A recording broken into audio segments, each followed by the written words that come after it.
Hey guys, welcome to another video, a long overdue video at that.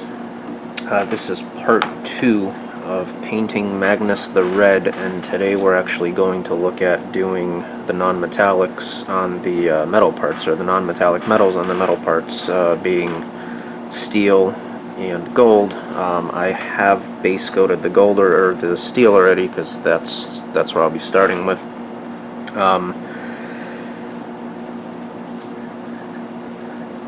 I think the first thing we're going to talk about is a little bit of theory, just to kind of give you guys a better idea where I'm coming from. But in the meantime, I am going to start working on this since there's a lot of it and a lot of work. So real quick, I did base coat all the steel parts here already. As you can see, I used Vallejo Moto Color German Gray, at which point now I will start mixing in successive layers of Arctic Blue from Scale Color, from Scale 75, and my final highlights are going to be with white. Now there is going to be a lot of glazing in this as well, going back and glazing over certain areas and smoothing out the layers and so on and so forth. So there's going to be a lot of work to this, but let me get started. On the way I'm going to work on this is I will fill in my midtones first, obviously over the base coat, which is my darkest area, but I will fill in my midtones first now, just to kind of give me a better understanding or a better idea of where I want my highlights to go. After which, here's my wet palette in case anybody's wondering. This is what I use, a little damp piece of paper towel here to wipe my brush off on if it's loaded with too much paint, and obviously the parchment paper down here. Anyways, so yeah, I'm going to fill in my midtones first, and as I'm doing that, we can talk theory. No, hold on, let me get settled in over here, because this guy's a lot bigger than what I'm used to working with. I think one of the main reasons it took me so long to start on part 2 is just how big the figure is and how much work really it takes to work on him, and just because of the sheer size, obviously. But anyway, so yeah, I have a base coat of German Gray on here. I already have some German Gray on my here, so I'm going to start adding one drop at a time of Arctic Blue on here. Now I won't use the glazes just yet, only because right now I just kind of want a rough idea to fill in my midtones, kind of where it's gonna fall. Sorry, I'm shaking paint over here. Kind of where the light's gonna fall, where the light's gonna reflect. So that's what I'm doing now, is just kind of giving myself a better idea of where the highlights are gonna go. Ultimately, but a lot of the shading and highlights and whatnot will be brought out with glazes later on. So as I said, this is just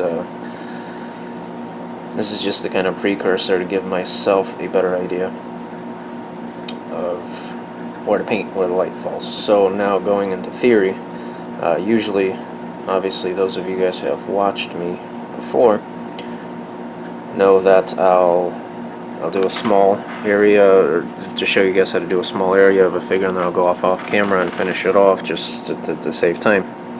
This, on the other hand, I think I'm going to talk through quite a bit of it as I'm doing it before I actually start doing it off camera, so that you guys have a much better understanding of the process, I guess. So first things first, I'm not a pro at N&M at all, non-metallic metal. I don't consider myself to be a pro. I'm actually quite a beginner, especially with steel N&M. I've never felt 100% comfortable painting non-metallic metals. I love the way they look, that's why I do it. And also, I've never painted it at such a such a grand scale. I mean, I've never painted so much N&M on a single figure before, so this is going to be as much of a learning experience for me as anybody else, really. So anyways, as far as the theory goes, is again, the first thing you got to figure out is where your light's going to be coming from, where your light's going to be hitting the figure from. Basically working with the light coming from up top and just shining right down on them. So basically wherever my lamp is creating light on here is where the paint's going. For now, again, just filling in my midtones at this point, so nothing too, doesn't have to be anything too precise, just to give myself a better idea of where the main layers of the paint are going to go. Now also keep in mind, this isn't the only technique to painting N&M, and by far probably not the best either, but this is how I do it. Granted, I'm sure there's faster ways, there's easier ways. This is just what I found working for me, basically, and that's why I do it. So essentially what I'm doing is, obviously the paint's matte, so you won't see the reflections maybe as well as you'd like to, especially if you're starting out. So a lot of this is just kind of, okay, the light's shining from the top, so you know, a lot of these portions here, a lot of these portions here, and some in here, basically, that'll give off the light. And that's what I'm filling in right now. Don't be discouraged if it looks like crap to begin with. Mine will too. It won't be smooth at all. It won't be refined. I mean, we'll refine it. We'll refine the N&M or the paint or the layers or whatever you want to call it once we go in with the washes. But yeah, as far as theory goes, I mean, essentially what you're trying to do is your blends to be as smooth as possible, but you're mimicking the reflection of steel. Now, for some reason, a reflection of light on steel, rather. Now, for some reason, I've always found steel on metallic metal and or silver to be a lot harder to paint than gold. I've always had a much easier time painting gold N&M, and I've always enjoyed doing gold N&M more for whatever reason. I don't know why. So I actually tend to stay away from steel N&M now. Don't get me wrong, I mean, I've painted quite a bit of it just because, well, I still prefer the look of steel. Even if I'm not great at it, I still prefer the way it looks over regular metallics, especially on fantasy figures. I just think it's much more vibrant and offers much more contrast to what you're painting, as opposed to if I worked with metallic paints here. Again, especially on fantasy figures. This is a historical figure. Obviously, I think I'd be sticking with metallics, but being fantasy figure, I'm sorry guys, you can't see what I'm doing here. Being a fantasy figure, then obviously I'm comfortable with going with N&M on here. So anyways, I'm going to continue this around everything that's getting N&M on here. And yeah, I'm just going to continue filling in the anything that I feel is going to have light. Now, the one thing I do notice is scale 75 paint can be quite temperamental, especially when you mix it in with Vallejo for some reason. So you might have to remix your paint on your whatever you're using to hold your paint mixture, whether it's a wet palette or whether it's a plate or whatever you guys use. You might have to check your paint once in a while and just give it a mix, just so that it doesn't separate. It likes to separate from Vallejo. I don't know why.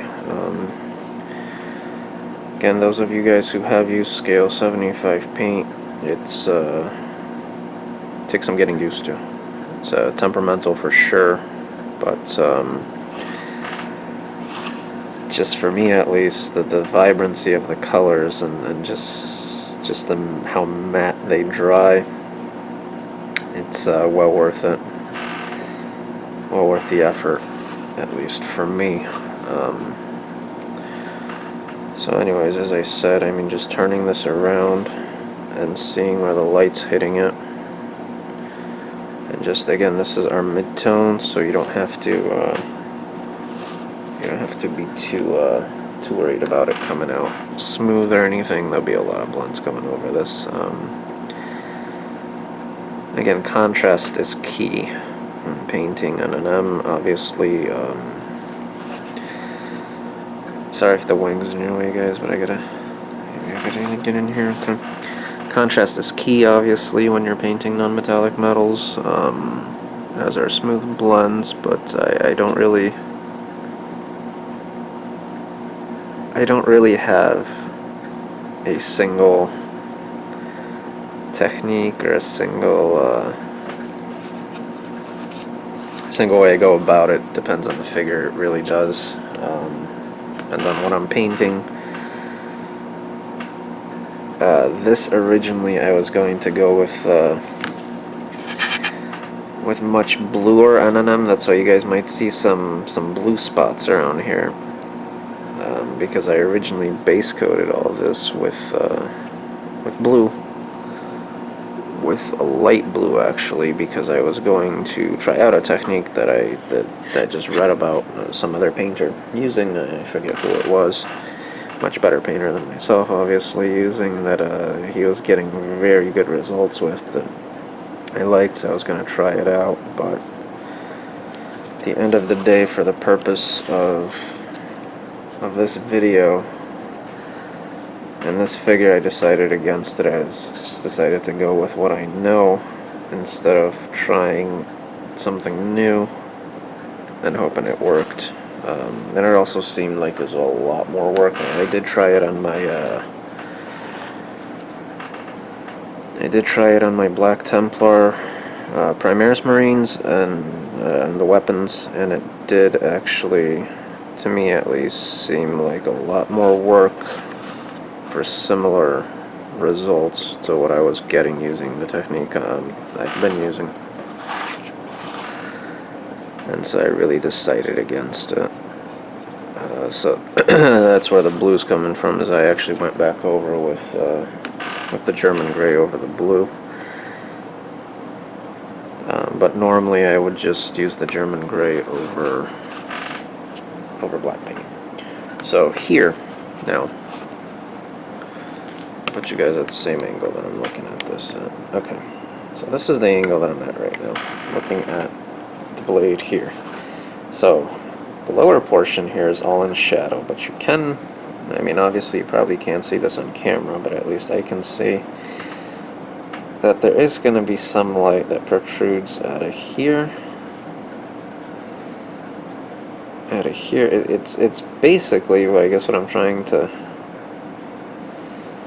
show and or do over here is just basically whatever you can see, or however you can see it coming through, however you can see the light bouncing off of the model here, even if it's, even if it should technically be hidden by shadow, still going to be some light bouncing through. So you still want to give it some highlights here, because again, you're still going to get a sheen off of it. I'm doing the same thing here. Now obviously the top here is going to be a lot brighter than the bottom, only because, well, that's where the light's hitting it. So hopefully you guys can see this. I'm sorry, the wing's in the way.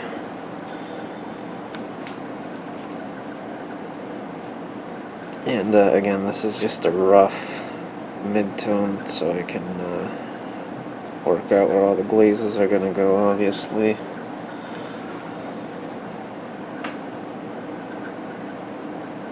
But that's basically, so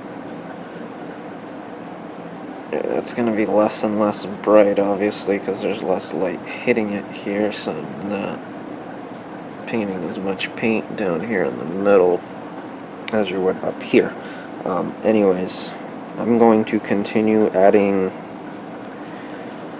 a drop of Arctic blue into my mixture here, and I'll probably apply 5 to 10 layers. We'll see when we come back. I'll let you guys know how many I applied when I come back. I'll show you what it looks like when the midtones are done.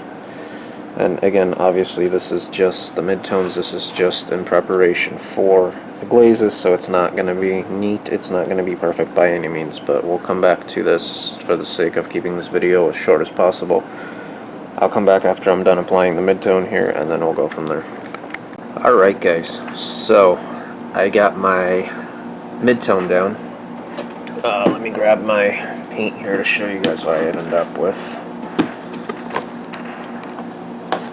This is what I ended up with as my midtone color. So that's a mix of about 50-50 German gray from Vallejo and Arctic blue from scale 75. Now what I did forget to mention when I turned the camera off to start painting was I did add a small drop of glaze medium into the mix just so the paint flows better and so it doesn't cover too harshly.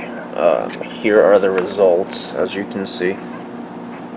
Again, it's a rough midtone layer that I set down. Basically what this does is, number one, it kind of starts now to show me of where the highlights are going to be on this. So, you know, I see that obviously this is where the highlights are going to be on the blade, on the shoulder pad here, as well as on the leg armor. Okay, so that's basically the objective of that. Not to mention, it's not a smooth layer by any means, but it's also not the starkest layer either, because number one, it's only a mid-tone, so it's only covering about half of what you're going to be covering, or what you're, you know, halfway through your highlights. And number two, because again I added the drop of glaze medium there, it's not too stark of a coverage to where it's going to be hard to it's not going to be hard to cover up some of these, or to blend in some of these layers here. So next step, we'll be blending in the layers. Basically what I'm going to end up doing now is taking some, if I can find it, it's here somewhere, there we go, some scale 75 flat black, mixing that, probably 2 drops of flat black with 1 drop of water and 1 drop of glaze medium. Mix that up to see how it looks. I'll actually do that on camera for you guys to show you, and then go to town on building in some of the shadows and blending in some of the mid-tone layers already. Now, also what I recommend is using a wet palette for this. Is this paint here, this mid-tone, is going to be very, very handy when I start highlighting and I start working on the shadows and highlights and so on, because that will also work as a great glaze to blend in some of the shadows and some of the highlights that are too stark. So save this paint if you're not using a wet palette. You know, at least remember your mix or whatever's easier for you. But yeah, definitely save your mid-tone paint for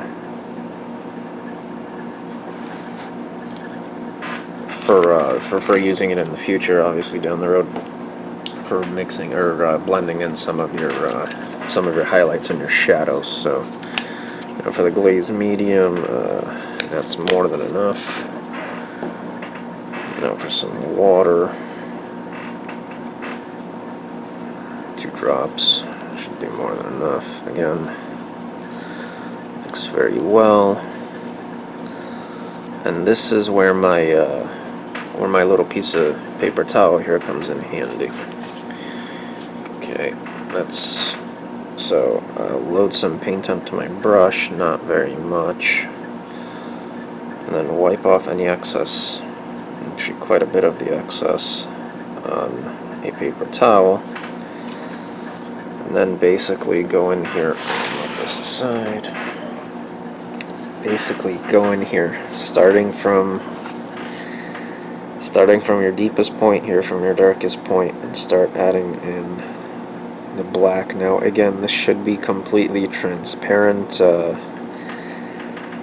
See, what it looks like for me at least is you can't tell that there's any paint on the brush. It just looks like you're painting with water, which is exactly what I'm looking for here, is because again I'm going to add, you know, 6, 7, 8, 9, 10 layers of this, and I'm basically working it into my midtone here. Where my midtone starts, I'm going to work this into the midtones to start, again creating the shadows here, as well as, you know, around some of the darker parts that I know will be in shadow, obviously, and to build definition on some of these raised details here. Again, when you're glazing black like this, or when I'm glazing my my gray like this, with the black is, again, take most of the paint off your brush before you start doing this. You're not looking for complete coverage. You're looking for minimal coverage that will basically, over, you know, successive layers, multiple layers, start bringing out your shadows and start giving you some contrast, some nice contrast. Here, let me show you guys this, and hopefully you can already start telling the difference. And here I can see it on my end, but let's try it on something that's a little bit easier for me to work with and a little bit easier for you guys to see. Again, load my brush up, empty most of it on my wet paper towel, and then go to town. Another thing I will say is, when I'm first taking paint off my brush, when I first come with a loaded brush into the model, always start with your darkest area, so that, you know, even if you overloaded your brush, that paint goes in the darkest recesses anyways, so it doesn't it goes where it belongs, basically, so it doesn't kill much of your highlights or your base coat or your midtone in my case. Again, this is going to be a long process, so yes, I did just cover my my midtone here, but that's okay, because I'll be coming back with more midtone and more, you know, highlights and everything else. This is just the beginning of me applying the shadows and working in the shadows on here. Basically what I'll end up doing is, at this point, is I'll, now that my midtone's down, I'll end up using some pure Arctic blue on here. Again, glazes, and starting to glaze in and go back and forth between the Arctic blue to bring out the highlights, and the black to tone them down, until I'm ready for pure white, obviously. But right now I just want to bring these shadows out a little bit, so again it gives me, again, a better idea of where I want the shadows to be, and to make sure they're sitting properly and make sure they look okay. So, for instance, here, I had the midtone going all the way down his leg, or this part of the armor here.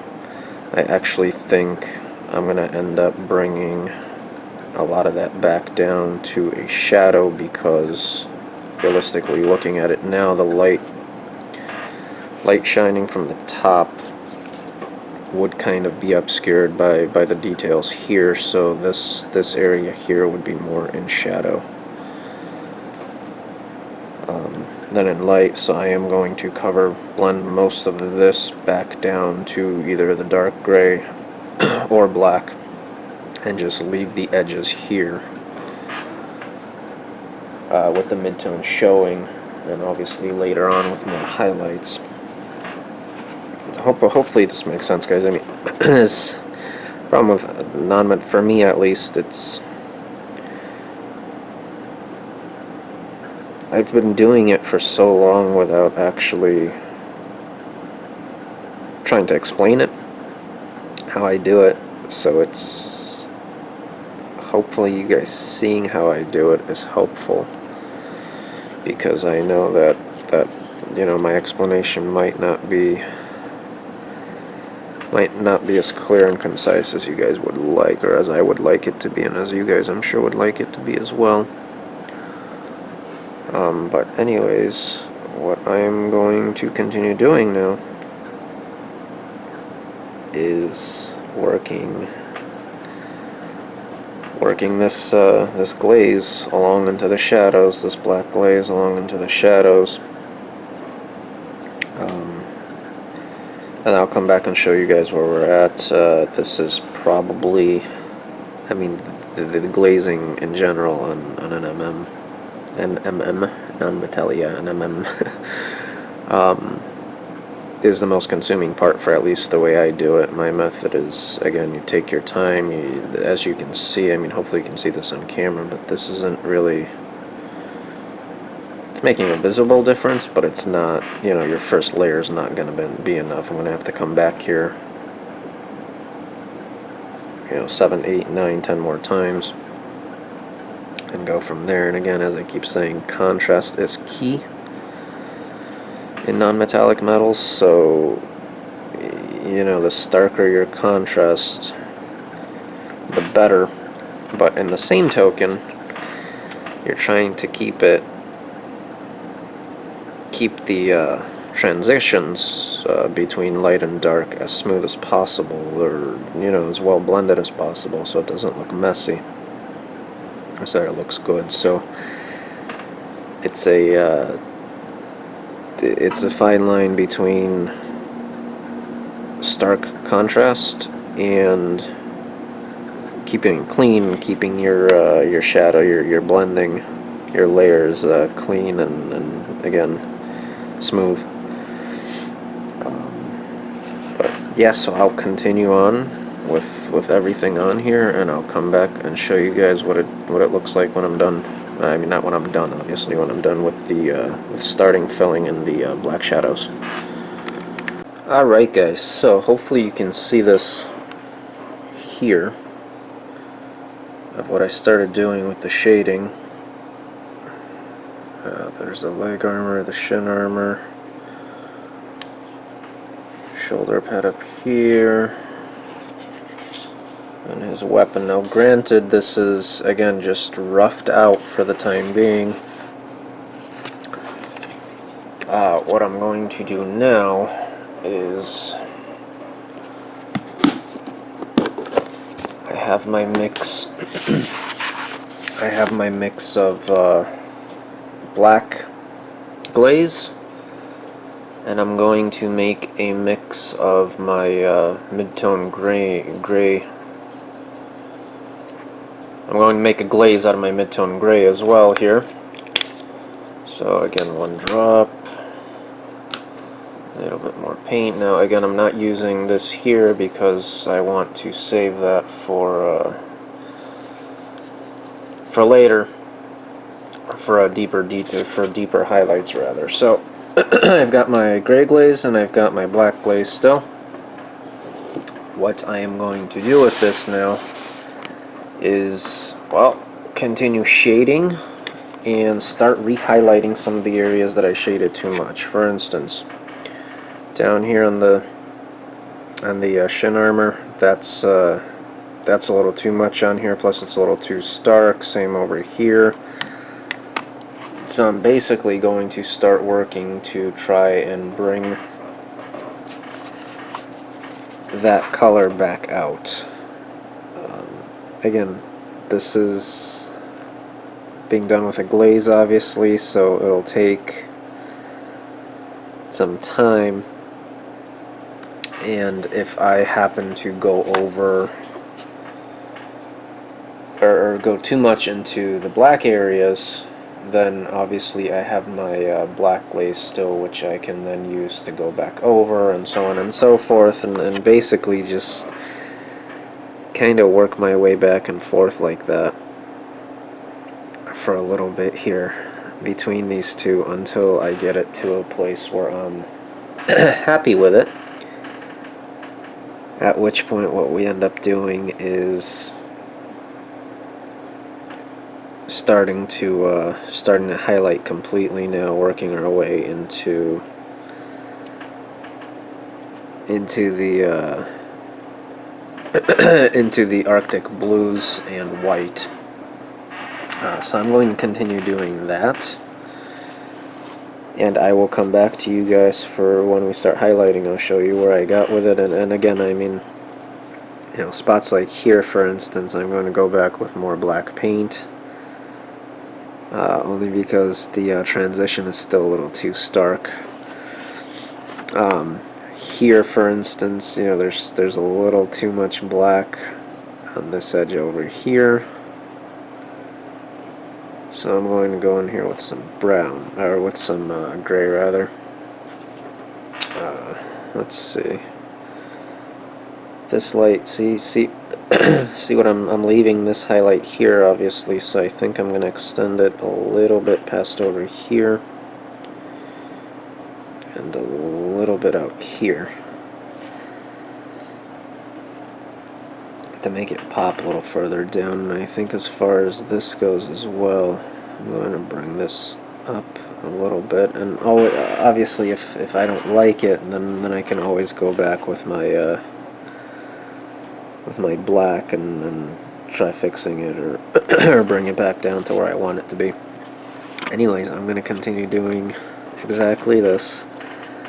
There's really, and that's the thing, there's really no no method to the madness. There's no particular technique, or no particular set of rules that I follow as far as, you know, what's getting shaded, or what's shaded too much or not enough, or so on and so forth.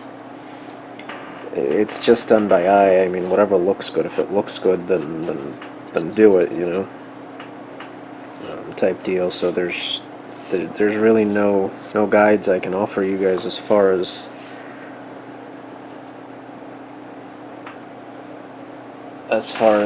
what areas to highlight, or what areas to shade, or so on and so forth. It's just, I do it by eye.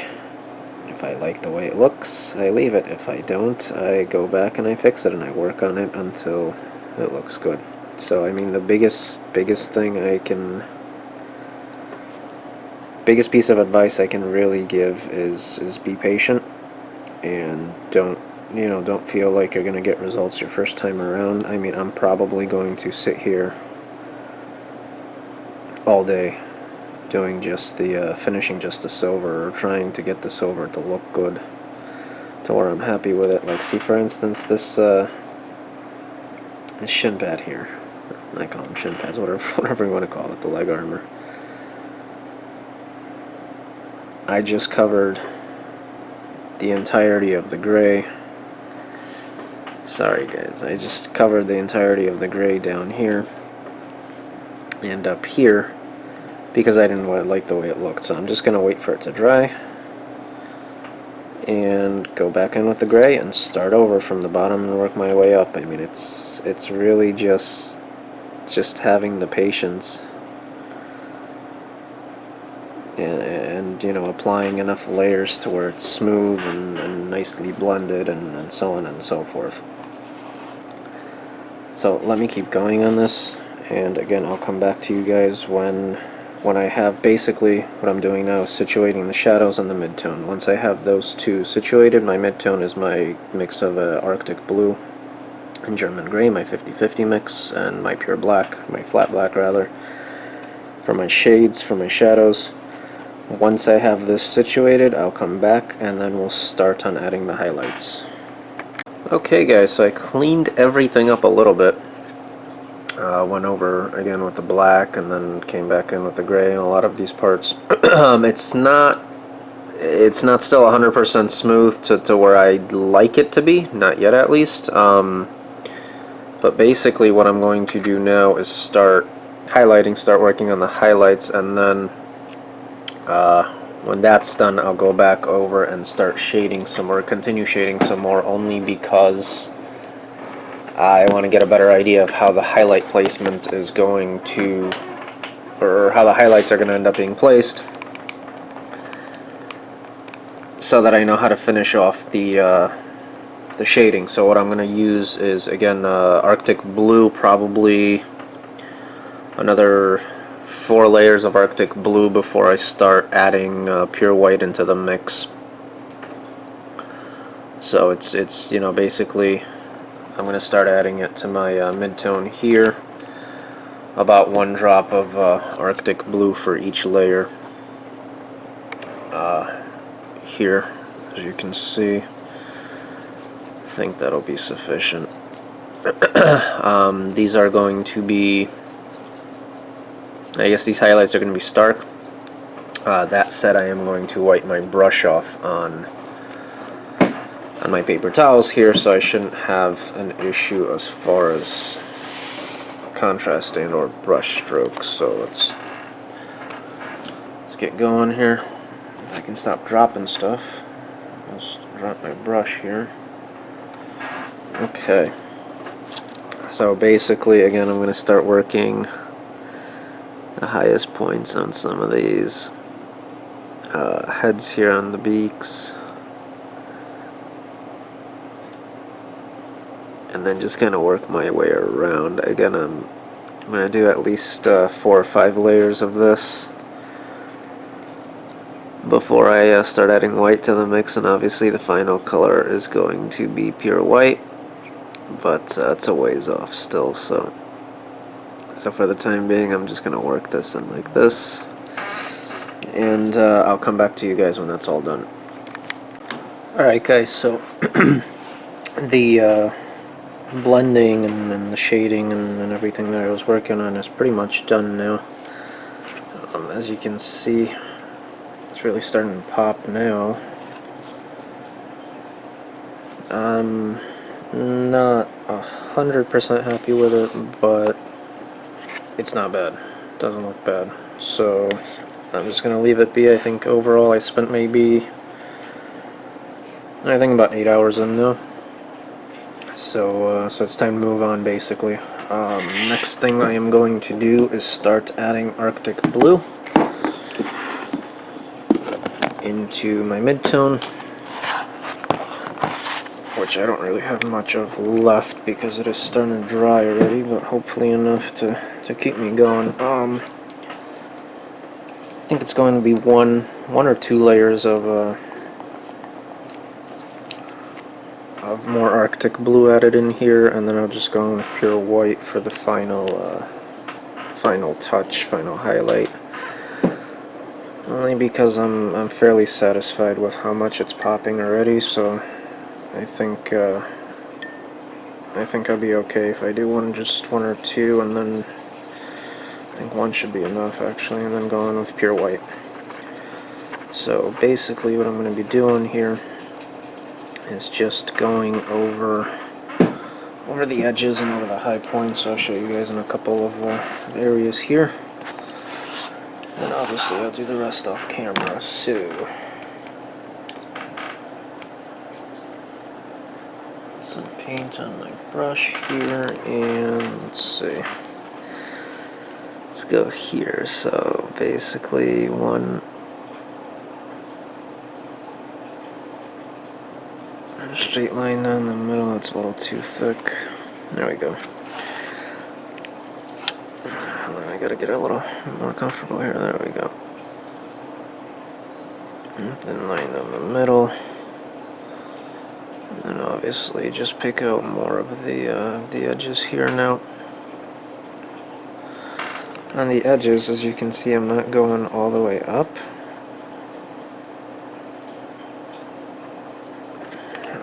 Because that'll defeat the purpose of this technically having a shine.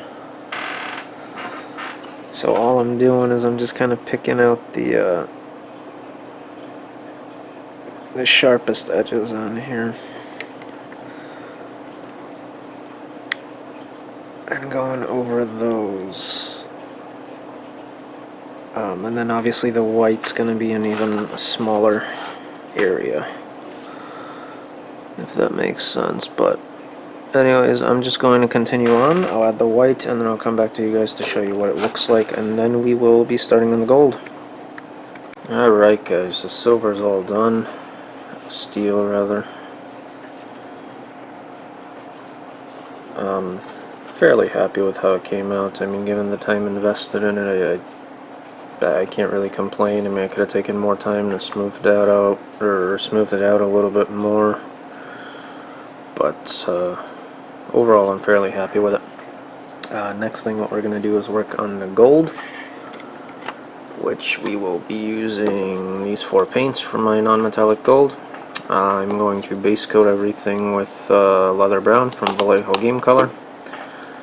Give it a wash of a strong tone, and then start highlighting using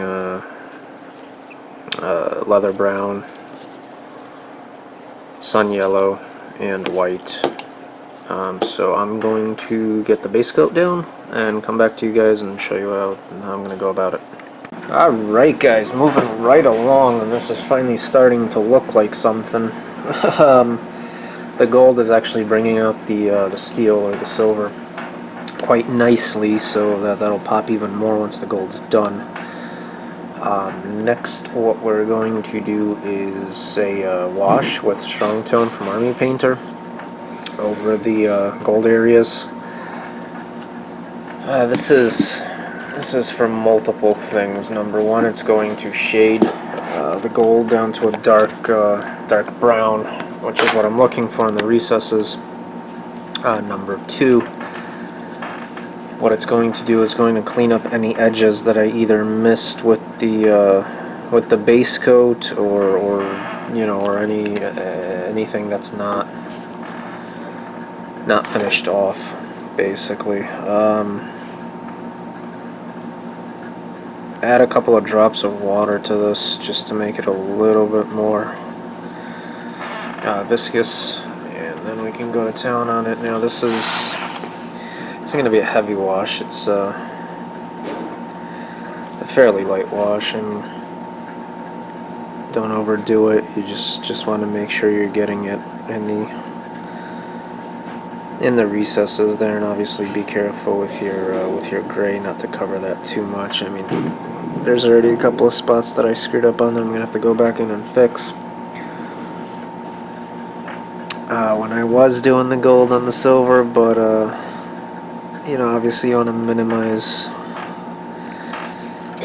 any damage as much as possible, so you don't have to go back and fix too much. Anyhow, I'm going to finish this on the entire model, and I'll come back and we'll start highlighting. And here's the finished wash. I gave it maybe 10 minutes to dry. It's still a little wet in some places, but I mean, it's it's nothing that I can't paint over while the rest of it dries off. So what I'm gonna do now is basically go over with the base coat with the leather brown, minus the surfaces where the wash is, or minus the crevices where the wash is, rather. So basically what we're doing now is just bringing out the leather brown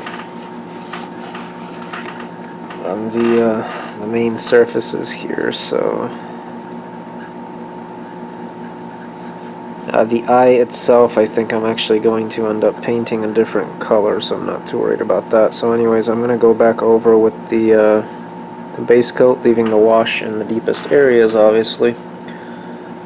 After which I will come back and we will start adding in the yellow into this and actually bringing the goat to life over here.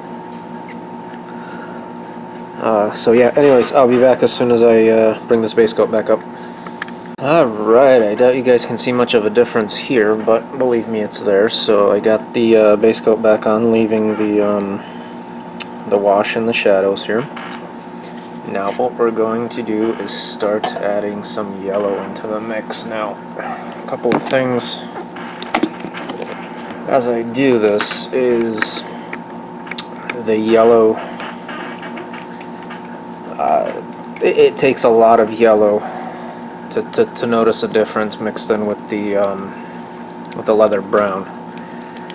So that means I'm probably going to have to apply let's say anywhere between 10 to 15 layers, adding one drop of yellow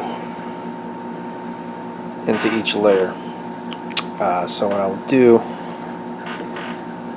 is I'll come back to you guys in between each successive layer real quickly, just to show you what it looks like, if you can spot the difference or not, and then the final end result, obviously, before I add the final white. And obviously, that said, this is just your basic layering technique, with one successive layer over the other every time a smaller area gets covered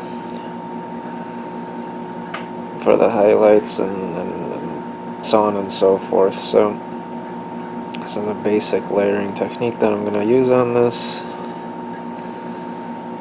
And as I said, I'll come back to you guys with each successive layer to show you the results. So talk to you soon. Layer 1 done.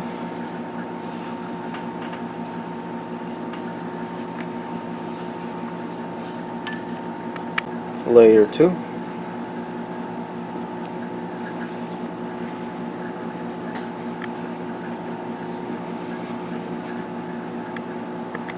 And here's layer 3.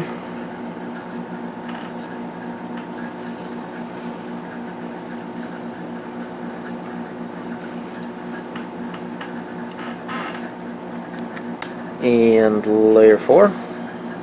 I think it's 4. 4, yeah, I think we're on 4. Hope you guys are noticing a difference, especially if you look closer here. You can kind of start to begin to see the transitions here from the darkest here to the lightest here. So yeah, I'm probably looking at about 3 or 4 more layers before I do pure yellow and then move on to white. So let's keep at it. Okay guys, and this is layer 5. This is the final layer before I add pure yellow on here. This is where we stand, and layer 6 is going to be pure yellow. So I'll be back to you guys with that. Essentially what I'm going to do is pure yellow, and then I'll do another layer of 50% yellow, 50% white, and then I'll come back for the final layer of just pure white. Okay guys, let's talk about this real quick before I go and start adding the white. Now, all in all, there's there's actually 8 layers of, starting with leather brown through sun yellow, with a final layer of sun yellow and white mixed 50-50 on here. Obviously what I'm going to do now is go back with white and touch some of the highest points on here to really make it pop, which I'll show you guys too afterwards. But it's basically, like I said, just a simple layering job. There's no there's only that one wash that goes on. Other than that, there's no glazing, there's no Nothing really too complicated. It's just layering and you know, small enough layers to where you're comfortable and it looks good and looks smooth enough. Also, after I'm done with the white, I'll go back and fix some of the gray areas on here, some of the silver areas that I've gotten paint on that shouldn't have, and I think I'm also going to add a little bit more white to some of these to make them pop a little bit more. Looking at it now, they are a little dull as compared to the yellow. Anyways, let me get on with the white, and again, I'll come back with you guys, or I'll come back to you guys afterwards to show you the final result, and then we can wrap things up. Okay guys, and here's the finished gold. Hopefully, as you could see, it's not really a hard process. It's just being patient with it and then layering the paint on, obviously one time or one step at a time. Essentially just take your time with it, and obviously the more layers you put on the better, because it comes out that much smoother. I think I ended up with only about 7 layers, 7 or 8 layers, which was actually a lot less than I had thought, but the paint was actually blending quite well, so I was able to get away with it. But again, with the silver too, I mean, silver is a little bit more of a pain in the butt, just because of all the glazing and you know, and going back in with the shadows and everything else. But overall, I mean, it's again, like I keep saying, it's not rocket science. It's just taking your time with it and being patient and then figuring it out. And you saw I made my fair share of mistakes too, just going back in and correcting it afterwards, basically. So it's something that everybody can do, is what I keep saying, basically. But anyways, hope you guys enjoyed. Next part of this is probably going to be a few weeks. I'm going to put this aside again. It's a lot. It's big and it's a lot and it's a pain. So probably a couple of weeks for the next part on this. Work on something smaller in the meantime. Maybe do a couple of smaller videos, something else. Anyways, hope you guys enjoyed. I'm going to leave you with a few pictures at the end there or a few stills at the end of this, so you guys can get a better idea of what it looks like. Thanks for watching, and until next time.